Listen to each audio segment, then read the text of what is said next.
Hi, hello, I'm Sam Harrison. I read, review and discuss fantasy and science fiction books. Today we have a discussion about my top tips for basically reading more books.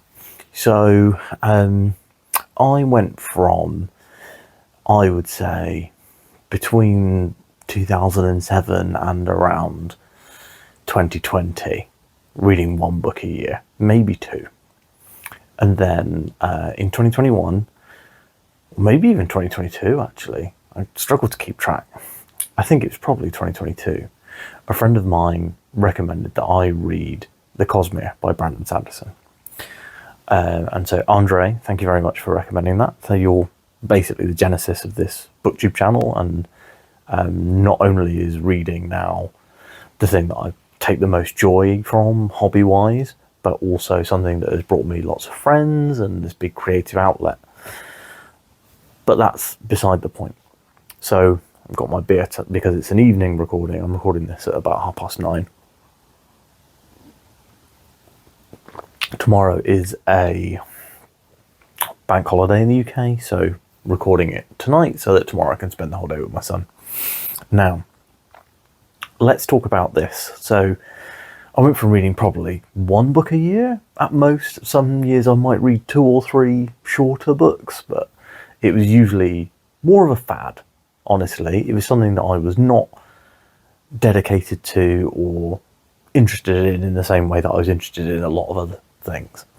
But now reading has become a real obsession. It's become my main hobby. It's become the thing that I choose to spend all my evenings doing.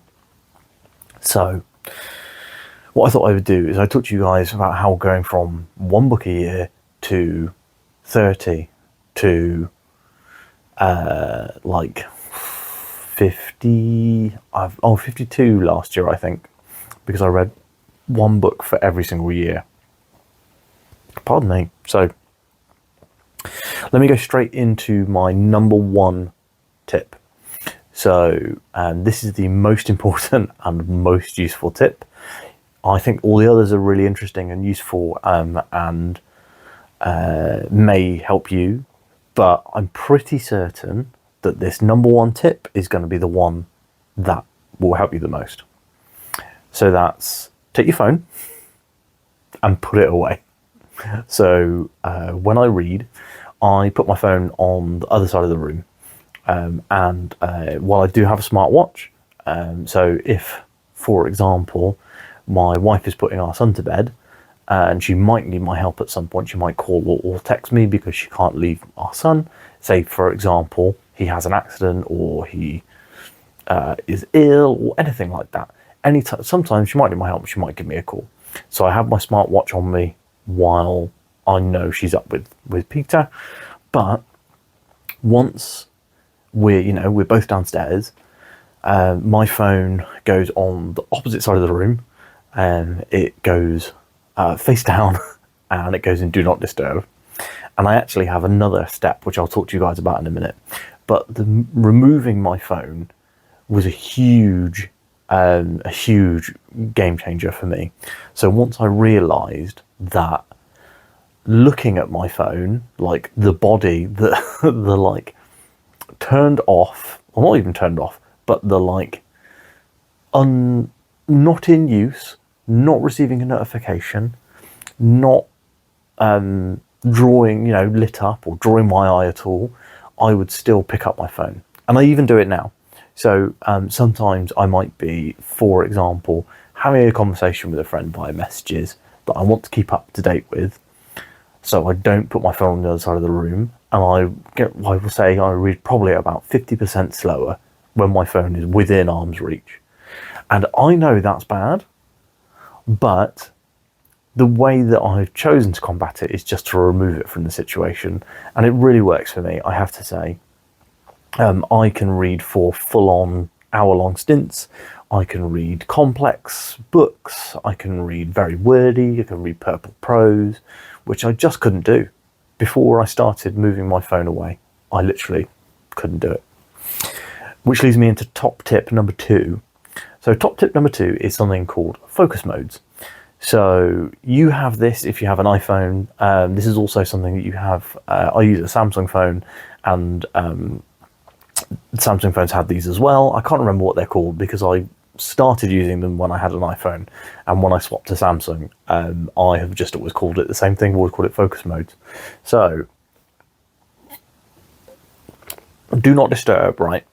That's a focus mode, but do not disturb basically limits the notifications that you receive. But what I do is I have my focus mode. So I have a new focus mode that I've created, which is called reading. My reading focus mode makes the screen black and white, so it is less attractive and fun to use my phone.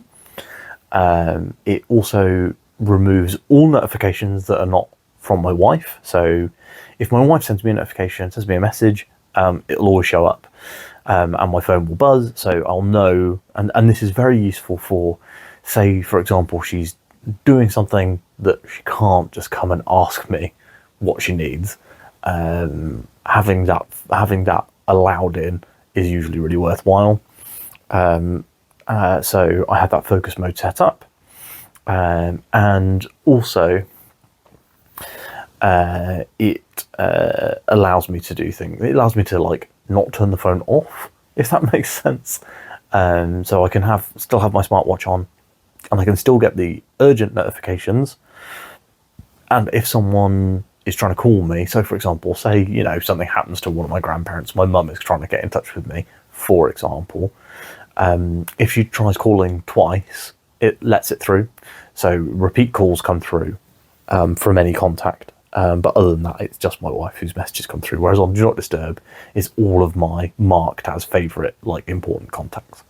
So that's why I have this reading focus mode set up. And the reading focus mode, combined with putting the phone on the other side of the room, is a huge, huge game changer for me. And is that sad? I don't know.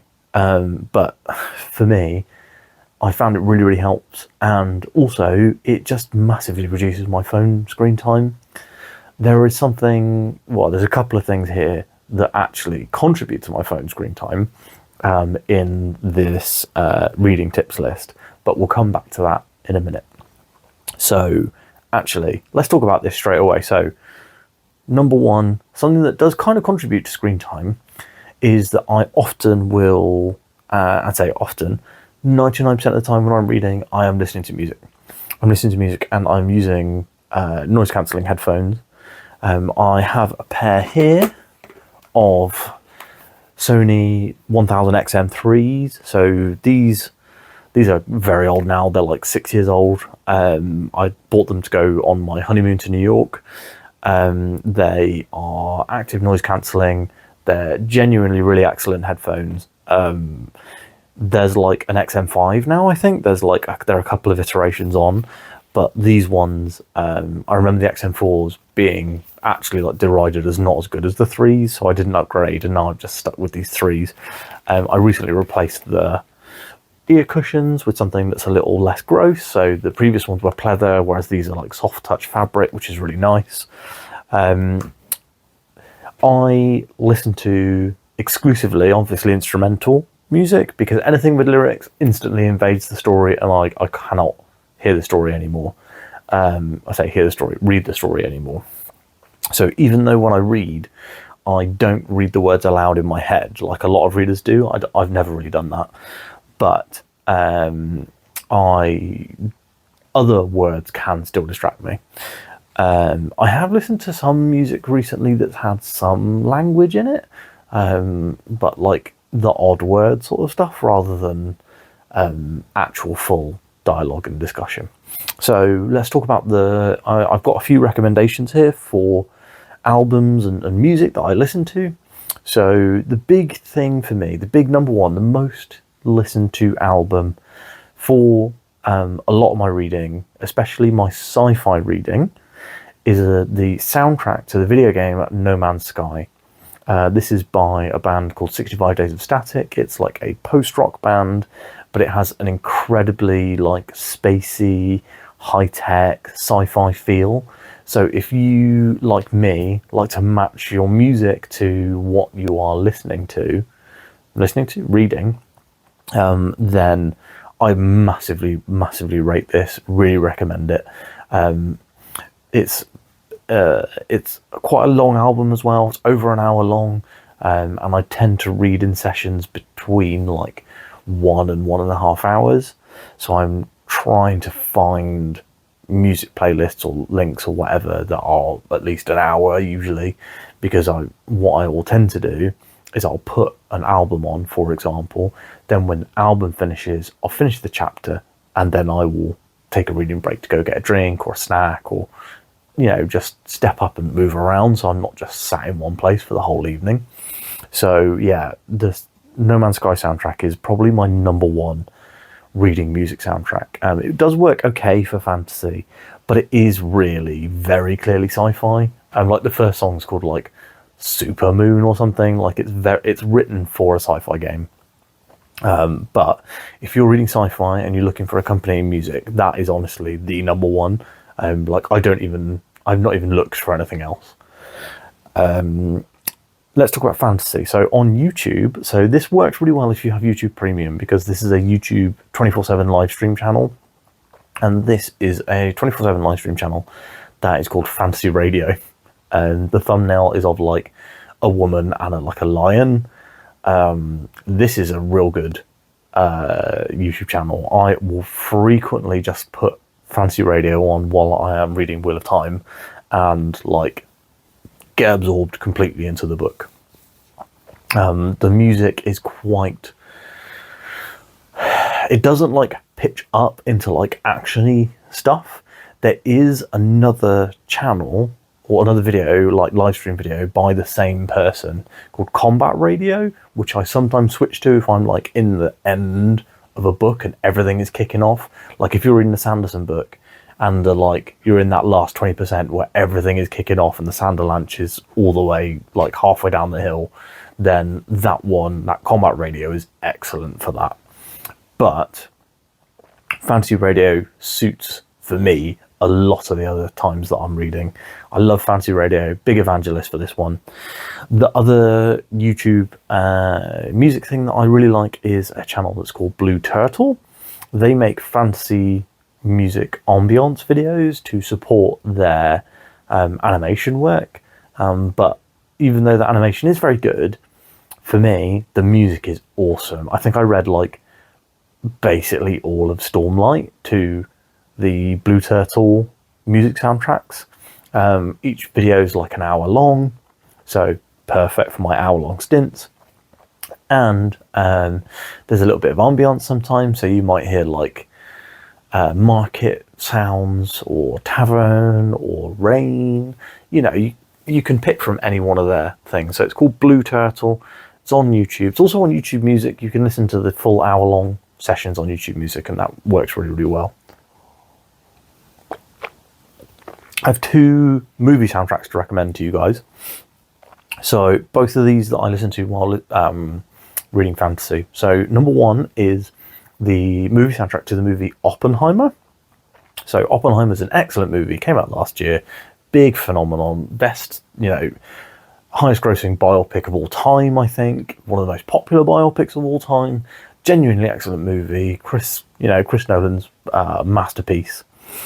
And it also does not hurt it that I think it was Lorne Balfe who did the soundtrack, and it is incredible. I absolutely love it. I listen to it a lot while reading fantasy, and sometimes while reading sci-fi. It actually does work for sci-fi as well. But it kind of works for both because of the kind of orchestral nature of it. Really good soundtrack, really recommended. Now I have another one for fantasy, and this is the Jane Eyre soundtrack. For the Cary Fukunaga Jane Eyre that came out in like 2011 or something. It's not a recent film, but the soundtrack literally started auto-playing for me after listening to another soundtrack, and I loved it so much I've gone back to it over and over and over. I think it's really fantastic. It's very atmospheric. I think it's by Dario Manelli. I'm bad with names, honestly. But yeah, genuinely massively rate that one. And then one final thing as well, and when I'm reading anything that is a bit horror-y, So, for example, when I was reading a lot of the Empire of the Wolf series, because they have some quite strong horror undertones, whenever I'm reading for something like Stephen King, I listen to Ghosts by Nine Inch Nails. So you might think of Nine Inch Nails as a, heavy industrial rock band, but they actually, I say they, Trent Reznor is Nine Inch Nails. So Trent Reznor has put out also a load of incredible movie soundtracks, but number one is this Ghosts collection of instrumental music. He's put out 6 full albums of this instrumental music. It's all on streaming services, and the music is just incredible. It's got a really some of the songs have a kind of a creepy note to them. Genuinely just very, very good music. I love listening to it. I listen to it even when I'm not reading. Like if I'm out for a walk, I'll often listen to it. It's just an awesome album. Everyone should be listening to Nine Inch Nails. They are one of, if not the most artistically interesting band in the world, at least for me. They're my favourite band. So yeah, huge recommend. But that's enough for music. So we're on to tip number 4, right? So tip number 4 is variety. Sip. So what you want to do is, this is something that I really, so I don't always practice what I preach with this stuff, and nobody is going to do it, and they're not going to be perfect every time.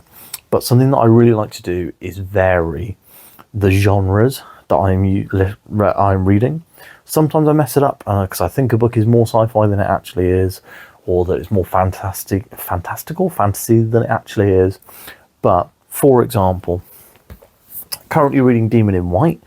I am 2/3 of the way through, really enjoying this. A couple 100 pages left to go. Been reading over 100 pages a day and having a great time. Next up, what I want to read, I'm going to read, is a fantasy. So the next book I'm going to be reading is The Tainted Cup by Robert Jackson Bennett, which is kind of a fantasy murder mystery. And what I was originally going to read is The Fires of Heaven, the 5th book in the Wheel of Time. But I looked at these 2 books next to each other and thought, that's 2 really big chunky books in a row. I don't know if I want to do that. And I decided I didn't. So I'm going to read 2 short books in between these. I'm going to read Tainted Cup, which is, I think, under 400 pages. And then I'm going to read Annihilation, which is under 200 pages. So reading those 2 short books will give me a real sense of achievement, and will, I think, reading those 2 books will give me a real sense of achievement. It will also give me some variety, not just in terms of genre, because I am going to be switching back and forth fantasy to sci-fi with each book, but it will also give me a variety of style of storytelling and of length, which I genuinely think is really important. Now, I have one more thing that I think that you should be varying on. So we're going to be we varied our genre. That's the first thing we talked about. Then we talked about varying the chunkiness of the book, which I do think is important. And then there's one other thing, which is vary the format. So even if you're a big prose guy, so you're a big prose reader, why don't you read your book via your Kindle? So it does cost more money, obviously, because you have to buy the book multiple times, but I do really feel that swapping the way that I am reading is really good. I also listen via audiobook. So for example, with Demon in White today, almost all of my reading has been via audio. So I got up this morning, made pancakes for my son, and while he was chilling out and I was cleaning the kitchen, I listened to a few chapters. I went and visited some family today, and on the drive, when my son fell asleep in the car, I listened to Demon in White. And then when I got home, I read a few chapters while I was getting him to go to sleep. So, and I read that on Kindle. So I actually have not touched my physical copy of this book at all today, and not read any pages from it. but I've read almost 100 pages, split between the Kindle and the audiobook. But also, when I'm talking about varying format, I don't just mean the format of the way you're reading the same book. I'm also going to talk to you guys about varying the actual storytelling format. So maybe if, for example, like me, you like your comic books, and if you don't know any comic books, tell me your favorite books and I will recommend you a comic book right now. I've read enough comics that I am really good at recommending them. And I mean, if you look at, this is one of my favorite comics of all time. I would say one of the best comics of all time, Batman Year One. It's, the artwork is incredible. I mean, look at this. Look how cool this panel is. Just incredible artwork. The story is very well told.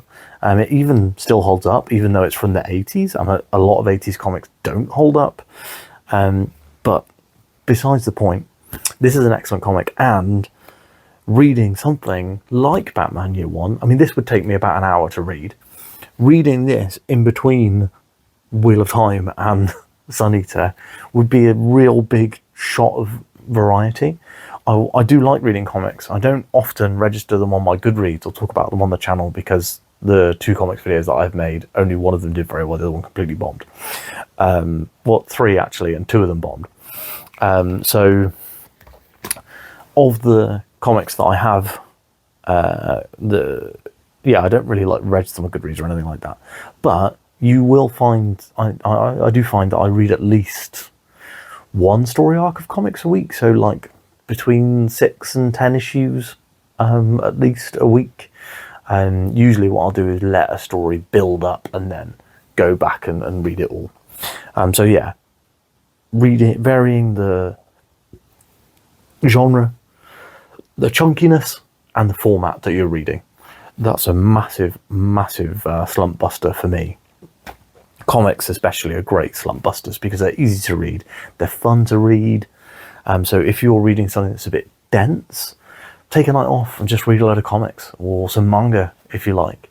Manga can be a bit more dense than comics in the way that the storytelling is done, but I think overall it still gives you that break, you know. And if you want some manga recommendations, hit me up as well, because I've got some short manga recommendations that I think that most people will really enjoy. Finally, this is my tip number 5, because the previous one was kind of like 3 tips in one, with the tip with variety. So we've got my final tip, which is don't force it. If you're not feeling it, if you're tired, don't go like, I have to read tonight because I have to keep up with this read along, or I have to keep up with other people who are reading all these books, or you have to hit your Goodreads goal. One night off isn't going to kill you. I frequently will take a night off to go see a movie, or to hang out with my family, or to see friends. I did force myself last year to read a book, and we've talked about this a few times, but it is Curse of the Mistwraith by Janny Wirtz. This was an 800-page book that took me 21 days to read. I mean, that is very, very slow for me. It took me a very long time to read the latest Wheel of Time book, to read The Shadow Rising. It took me almost 3 weeks, I think. But, oh no, it was 16 days. Don't know why I said almost 3 weeks. It took me 16 days, right? But during those 16 days, I went on holiday 3 times. And all of those times I did not have my evenings free to read. So when I read is right now, it's from when my son goes to bed at about 8 o'clock until about 11, and then I go to bed myself. Or sometimes 12 o'clock if the book is really good. But I was forcing myself to read this. I was struggling through it. And I shouldn't have done it. I should have known and dropped out. The problem with this book was that the variety of the storytelling would really grab me for like 100 pages, and then it would lose me for another 200, 300, and then it would grab me again. So it was a real shame, because I feel like there's something in this book for me, or maybe this series for me, but this particular book really didn't do it for me, and it basically caused me to go into a reading slump. This was after a month where I had read 9 books, or maybe, no, more than 9 books, I think. So this was the month after I'd read almost 9 books. I read like 3, and this was one of them. So don't force yourself to read books. Don't force yourself to read books that are, for example, written by friends or indie authors that you like on Twitter or whatever. Just shelve books, DNF books, and please do liberally do it. I mean, I DNF'd 1 book this year, which is the only book that I've actually DNF'd since starting the channel. I did start reading Zach Argyle's Threadlight, the first book in Threadlight, but I put it down to do a month-long video where I was reading all the Stephen King crime novels, and didn't feel like picking it up again. I will pick it up again this year, though. I'm hoping this year, because it's apparently a really nice, easy breezy read, and that's probably what I'm going to want over the summer when I'm got my kid at home and I'm knackered all the time. But so yeah, don't force it. In summary, what have we talked about today? So focus modes on your phone, very important, very good. Put your phone on the other side of the room. Put your phone out of sight, out of mind. And honestly, that really is the truth for me. If I put my phone in another room, I could probably focus even more, which is sad, but true. Number 3, music. Instrumental music is incredibly good if that helps you focus. Noise cancelling headphones, instrumental music helps me read so much faster. I would even say like 10 times faster. And 9 Inch Nails, big recommendation. Their Ghosts album, don't knock it. And variety, vary the genre, the chunkitude, and the format. And finally, don't force it. I've been Sam Harrison. I hope you've enjoyed this video. If you have any tips that help you read more and help you read faster, pop them down in the comments down below and we can have a chat about them. If any of these are things that you're going to give it a try, let me know how you get on. And please do like this video if it's been helpful, if you've liked it. And of course, subscribe to the channel because every little subscription helps, and I love having more people in our community. Thanks so much for watching. I'll speak to you tomorrow.